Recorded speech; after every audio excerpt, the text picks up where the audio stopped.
We're talking to a famous Charleston author. Stay tuned to Carolina People, coming up next.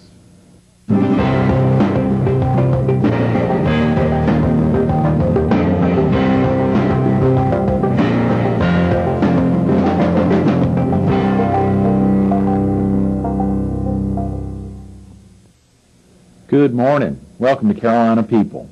This morning we're in Charleston, South Carolina, at a famous shopping destination, Luden's. We're visiting with Richard Cote, the editor-in-chief of the Cote Literary Group. Richard, thanks so much for being with us this morning. Good morning. It's a delight. Thank you. Incredible opportunity to highlight yourself and a number of your works and to be able to focus on Charleston and so many activities all week going on here in Charleston. It's a great honor. Can you tell the viewers a little bit about yourself? Were you originally from the area? I had the pleasure of adopting South Carolina in 1979. I was originally born in Connecticut, but I moved here in 1979 and to join the staff of the South Carolina Historical Society.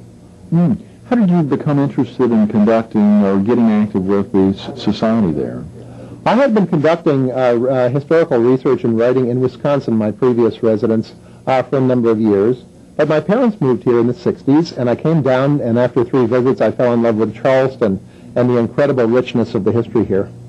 Absolutely. It is unbelievable. And so much activity going on. Do you get out into the streets on a pretty regular basis and check out some of the activities going on, or are you just so dang busy writing and publishing that... Well, it's writing historical books, which is my primary forte, requires a great deal of research. Some of that is done on site, but a great deal of it is done in libraries and archives, working with original documents. It's the historian's job to recreate as closely as possible what really happened at some particular point in time. And in order to do that, one has to throw out all the opinion, the hearsay, and some of the fiction writing that has gone on over the years, and get back to what people really wrote themselves, said themselves, or were personally observed saying or doing. So when I write my books, such as Mary's World or Theodosia, I throw out everything that has ever been written about these people, and I go back to what they said, because that's where you find the true history in the original writings of the people who you're writing about. You garnered that the ability to do that during your tenure at the South Carolina Historical Society? I had the pleasure of majoring in journalism and political science at Butler University in Indianapolis, Indiana. But I really did cut my teeth here in the Holy City, which is a bottomless pit, a wonderful place, for the most extraordinary place to be a historian, I think, on the planet. You were published at the South Carolina Historical Society? Yes, some of my early books were not books that you would pick up and read straight through as you would Mary's World or Theodosia. They were reference books written chiefly for librarians and other researchers. And 4 or 5 of my historical books are in heavy use by libraries, but you'd only want to use them if you're doing some specialized work. Was there a primary reason that you left the Historical Society? Well, it was actually with great regret, because I absolutely loved working in the fireproof building. The staff is fabulous. The resources are extraordinary. But I wanted to pursue my writing career. Fortunately, I was able to do so, to do both things. And I stayed basically on call for special projects. And one of those special projects led to my first major book here in Charleston. What prompted you to write that first book? And I believe the book is Mary's World? Mary's World, Love, War, and Family Ties in 19th Century Charleston. Yes, it was published in 2002, but that was after about 10 years of research and writing. And Mary's World came directly from about 165 letters that were written by a wealthy Charleston woman, Mary Maud Alston Pringle, and exchanged between Mary and her 13 adult children before, during, and after the Civil War. She was an extraordinary woman right in the middle of extraordinary times. And the inspiration there, you said it was published in which year? 2000. Okay, great. So it's just been out a couple of years. I think if you mention Mary's World in Charleston, there's probably not a head that wouldn't turn and say, I know that book, I've read that, or I know someone who's read it. Incredible.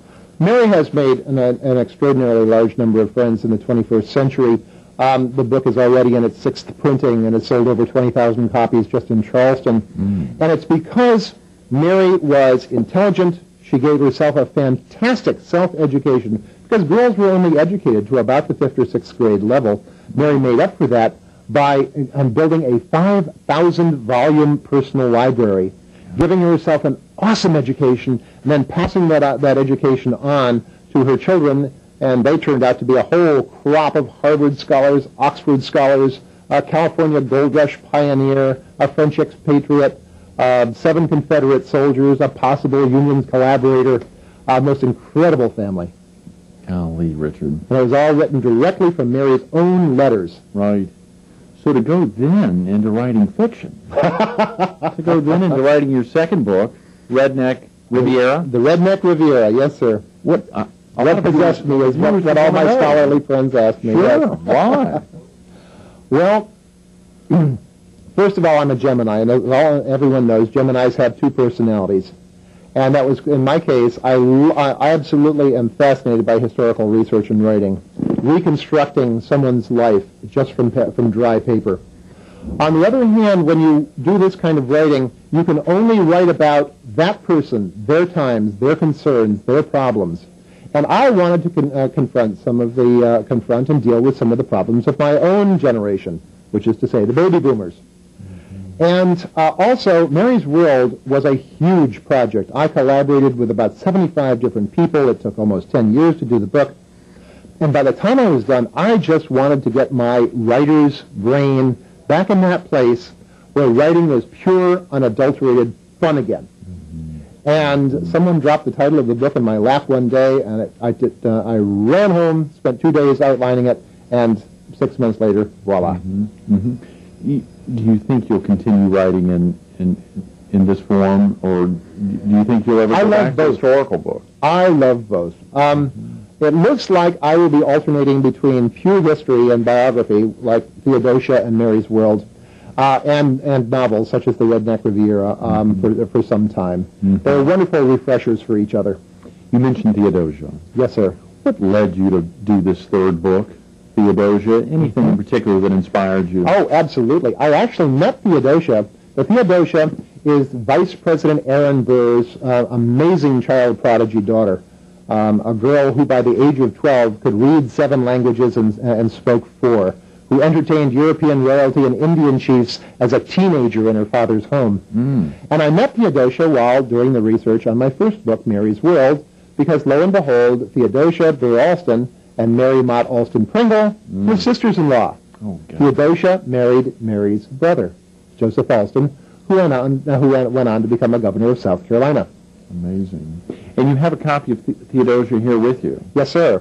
Would you mind taking a second and possibly reading a little I would be piece of it to the viewers, for viewers who may not have yet seen it? And it was published very recently. Yes, Theodosia just came out on September 14th in 2002, and has become very popular. Aaron Burr was a twice disgraced man by the time that this little segment was written. He had fought a duel where he had killed Alexander Hamilton, and he had also been tried for treason but acquitted for his failed invasion of Mexico. He and his daughter were so close to each other that I refer to them as emotional Siamese twins joined at the heart. And he went after the failed invasion of Mexico. He scurried off to Europe to bury himself for 4 years, mostly to escape his creditors. And in disgrace and in total poverty, his daughter, who was still totally devoted to him, wrote to him on August 1st, 1809, a slender, delicate young woman with large, expressive dark brown eyes and dark auburn hair picked up her pen to profess her adoration for the man who is the center of her universe. Theodosia Burr Alston, who had just turned 26, wrote to her twice disgraced father, Aaron Burr, I witness your extraordinary fortitude with new wonder at each misfortune. Often, after reflecting on this subject, you appear to me so superior, so elevated above all other men. You appear to that I contemplate you with such a strange mixture of humility, admiration, love, and pride, that very little superstition would be necessary to make me worship you as a superior being. My vanity would be greater if I had not been placed so near you, and yet my pride is in our relationship. I had rather not live than not be the daughter of such a man. It was the perfect match. Aaron Burr was Theodosia's god. Theodosia was Burr's prodigy and vision. They were far more than soulmates. Theodosia and her father were emotional Siamese twins who occupied separate bodies but shared a single heart. Amazing, Richard. That's a great piece. And that was 1809. 1809. What year was she, you said, when she would have penned that? Theodosia was about 26 at the time. Okay. The great mystery, the great unsolved mystery about Theodosia is her disappearance at sea on December 31st, 1812, when she got on a ship for Georgetown, bound for New York finally for a reunion with her father, and disappeared without a trace. Golly, that's amazing. And to know that is nonfiction, and to think about your ability to pen pieces like Redneck Riviera, to go from nonfiction to fiction and back again, and then back to nonfiction. How has that been? It must have been virtually schizophrenic. I mean, it's just tearing you up. No, actually, they each are so refreshing. I love research. I'm absolutely married to research. I love finding out the true stories of what really happened to real people in real places and why they did it. On the other hand, that research is very dry. It's very insular. It's done in enclosed rooms, or in libraries and archives. And I love, as a writer, I crave variety. Mm-hmm. And so 6 months after finishing Mary's World, I was up in Myrtle Beach during Bike Week among 50,000 Harley-Davidson owners wearing a hat that says, I'm writing a story about Myrtle Beach, tell me your story. Mm. And they did. And they did, very definitely. So it's a wonderful change of pace to me. It's like a refresher, a tonic between these huge projects. Does anyone help you with the research, Richard? Is it just a one-man band, or do you have, I'm sure within the publishing group, have folks helping you out? Yes. The wonderful thing about doing scholarly research on large books, that is research-intensive books that take 3, 4, 5 years to write, is that you get involved with these fabulous other scholars who know much, much more than you do about certain areas that you'd love to know about. And the camaraderie that develops between the fellow researchers and writers is just amazing. It's one of the most wonderful parts of the job for me, because I can share as a matter of fact, this book, Theodosia, is dedicated to Jim Mickey of Coastal Carolina University. The inscription reads, to Dr. James L. Mickey, a tireless archaeologist, brilliant scholar, and genial friend, without whose seminal research the story of Theodosia Burr Alston would have been woefully incomplete. Mm-hmm. He was an archaeologist. This man learned things about Theodosia that I could never learn. Right. But I had biographical information that helped him interpret the archaeological information. Oh, so we had this splendid interchange of ideas and information. And he is such an awesome man that I dedicated my book to Jim Mickey of Coastal Carolina. This is someone who's truly inspired you. Oh, he truly is. He typifies how scholars work together for the enrichment of the reader. Are you currently working on a new project, Richard? Yes, sir. Writers rarely run out of things to work on. I had a novel about halfway done when the Redneck Riviera sort of popped up out of nowhere. And it's a book called Beach Magic. And it's set in Beaufort, South Carolina. It's a work of fiction. It is a novel. There's not a word of history in it. And it's the story of a very intelligent, middle-class Beaufort woman who is obsessed with the use of psychics. Yes. And this is actually a very harmless pastime until your husband turns homicidal. Because psychics are notoriously unable to deal with real-world problems. Great on philosophy and long on action. Field for beach magic. Are you frequently available for book signings or for appearances? Yes, I have the pleasure of doing over 150 presentations about my books and public talks, discussions, and book signings all over the New England states and the South. but chiefly in the Low Country, because here's where my heart lies. Definitely, and the pieces sure are recognized there. If someone wanted to purchase a book, how would they go about finding them? Is it this would be at large stores, small stores, all over? Well, all of my books are published by Corinthian Books, and all Corinthian books are distributed nationwide and are available through any independent or chain bookstore or online at Amazon.com. Okay. So you would just go, if you're going to Amazon, you just go in and type in either my name, Richard Cote, C-O-T-E, or the title of the book, and it would be there. But any bookstore in the nation, even if they don't have it sitting on the shelf, and that's quite typical, can get any of our books in 2 days. Richard, you mentioned real quick, not to go off of that, but you mentioned Dr. Mickey having been one of the folks that's really inspired you. Can you think of anyone else in particular, either from an early age or recently? We've got about a minute. Can you think of anyone that's really inspired you? Dr. George C. Rogers, Jr. Has been my mentor and personal hero for many years. He was, until he passed away, the foremost historian in South Carolina. And he was one of my two chief manuscript readers for Mary's World. George was one of those giants in the field that if you could even hear him speak once, you've been blessed. And if you have the opportunity to work with him, it's just beyond imagination how much you can grow and learn from such an awesome man. Definitely. Richard Cote, you heard him speak of Mary's World, Redneck Riviera, Theodosia. You heard him also mention beach magic, the opportunity to experience beach magic. If you've been here the last 15 minutes, you've recognized a piece of that. Richard, thanks so much for being with us this morning. Thank you so much. It's a pleasure. Definitely. Stay tuned for more Carolina People coming up next.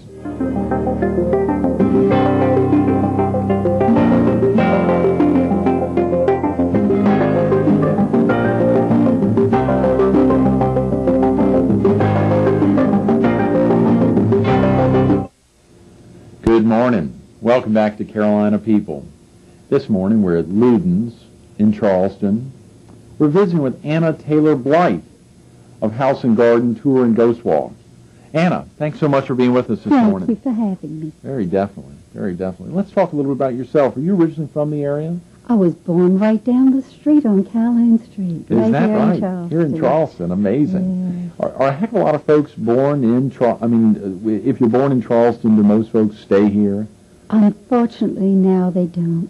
They leave. They leave, and I'm sure quite a few of them probably come back. How far back can you trace your family's roots here in Charleston? To the first English settlers in 1670. Is that right? Yes. Son of a gun. Do you have any family still here in the area? I have a lot of cousins. A lot, yes. A lot of cousins. Charlestonians claim their cousins, even if it's only a fourth degree. Do you have any children or grandchildren here I in the area? have 3 children and 8 grandchildren. Is that right? Are they all here in the Low Country? They live in various places in the country. Uh-huh. How do you, can you tell the viewers a little about your tour service? Well, I've been giving tours for 10 years, and we have these 2 tours that I offer. The House and Garden Tour is Monday through Saturday, and the Ghost Walk is every night. The House and Garden Tour goes in a private home and 2 private gardens, and we see the beauty of Charleston. Yes, very definitely. And what had you done before beginning to give these tours? I was a legal secretary. Is that right? Yeah. Obviously here in Charleston. Oh, I started giving tours by driving a mule team. Is that right? By driving a mule team? Tell the viewers about that. What? Well, for 6 years, I drove a carriage here in Charleston and gave tours for Palmetto Carriage. Amazing. What about your services as a legal secretary before? Did that help tie in? I mean, was there any aspect of that made it easy to be a tour guide? Not really. No, but being a Charlestonian certainly helps in having the connection with the people from history. Yeah. My late husband came from many of the famous people in Charleston, and my sister-in-law, and some of my family were governors, and the people who made the history in Charleston. So it makes it very easy for me to know who they are and to be able to talk about them. I know. When did you first begin giving tours? 10 years ago. Okay. Driving for Palmetto. Right. And I have been giving the walking tours now for about 7 years. How about the stories on the tours? Were you aware of the stories before actually providing them to large groups? When I was growing up, I had a cousin who taught at the College of Charleston, Sam Stone, who wrote many books in Charleston. He'd ride his bicycle and he'd come down the street and he would stop us teenagers and tell us these stories. We would say, oh, if he'd just leave us alone. Now I wish I could remember the things he told us. But we grew up with the history, and as a child I went off to camp down on Edister Island, and we used to scare each other at night with the ghost stories. Ooh, I bet. Yeah. Yes. Have you ever taken the time to tape record or to I've written up 30 of my stories in a book called Told to Me Stories, because people have told me the stories. And it's 30 little ghost stories, all in color, lovely little book. Could people get a copy of the book? Yes, it's at the Preservation Society and Historic Charleston Foundation. Great, good. Did you add your own repertoire of stories? I have added stories that people have given to me. I think every house in Charleston is haunted. Every house in Charleston is haunted? I think so. You just have to find the right person. Viewers, you may never want to come to Charleston now with all these houses haunted. Son of a gun. Where do the stories primarily come from, Anna? From the people who live in the houses, or have lived in the houses. All these haunted houses. Mm-hmm. They just stop me on the street and say, oh, you've got to tell my story. That's amazing. And they've come from even an Episcopal minister, from older people, younger people, college students. Right. All sorts, everywhere. Let's talk real quick about the garden tour. What would a viewer expect to see if they visited you in the garden tour? Well, we were very fortunate here in Charleston to have all the early botanists come, and Andre Michaud brought many of the plants that we have today that we think belong to us from the Orient. Camellias and tea olives and ginkgos and mimosas and crepe myrtles. Charleston is a garden between two rivers, as someone once said, and we just have so much beauty and blossom all year long. And the fragrances, all year you have something that is giving off a fragrance. Mm-hmm. Mm-hmm. I remember once, I guess about 4 or 5 years ago, coming down to see a private garden. There was a woman, Emily Whaley, here, who took off one night and left me at her home. She went out to Pinopolis and left me for an evening there, but I remember she had a very recognized garden here in Charleston. And she certainly did, and my mother grew up with Ms. Whaley, is that right? And we were friends. One of her daughters went to camp with me when I learned those ghost stories. Mm-hmm. I did go in Ms. Whaley's garden, but now I'm in another private garden. And we go in a private home, and we're the only two that go in those. The house was built in 1849, and everyone who's lived in it has been related. Is that right? It's a very large house overlooking the waterfront, the Battery here in Charleston. That's amazing. How do you select the home for the tour? I'm very fortunate in being friends with the owner, and she has let me go, and of course insurance has been a big thing with selecting a home. What kind of history do you offer on the tour?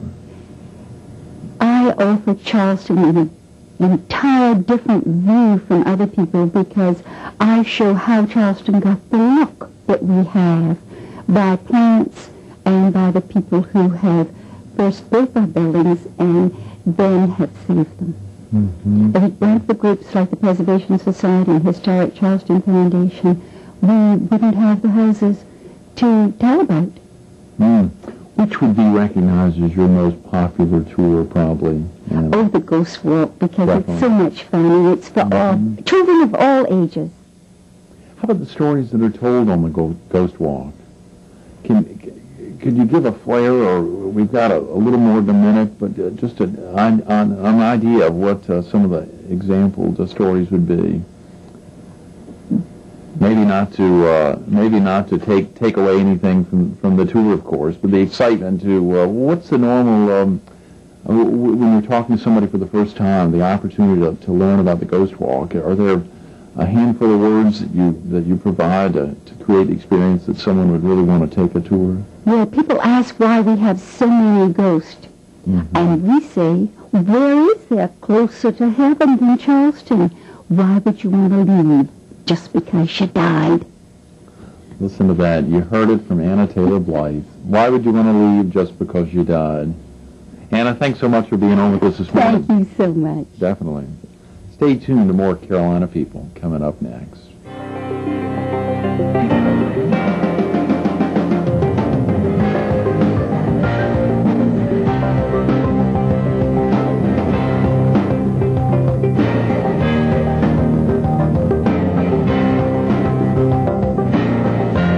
We want to thank the Butler family and all the staff here at Luden's for making Carolina People such a great success.